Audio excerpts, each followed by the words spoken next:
I think I want to start with the breach of the Fyzabad Accord. I think it's important for us to understand that when the Fyzabad Accord was signed, it was meant to be fleshed out, and that there was an expectation that we would have been able to develop the terms of government or the rules of engagement. Very important in this issue, as you refer to the Anil Roberts issue, is not one that is a legal issue. It is one that is a moral issue. An important aspect of that, after due consideration was given to all the issues, all the facts, is that there was in fact a breach of the code of conduct of the COP. If we are to have an arrangement between all our partners, each of the partners must have a respect for our value system, and at all times in that framework, we must be able to embrace the COP philosophy. If we are not doing so, then that is why we are losing our identity as the Congress of the people.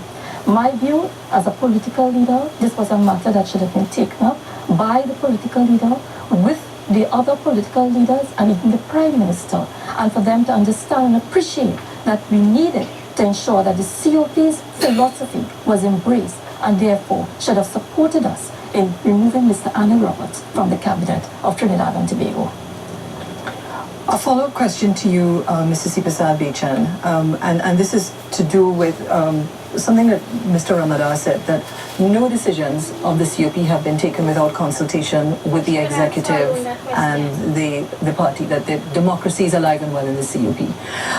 What, in your view, would be some of the challenges that you faced as the COP in government, and how has the party, if you differ from Mr. Ramadan, how has the party wrestled with some of those challenges? Well, we'll always have, that issue of the art of compromise and trying to, at most times, to reach a consensus position.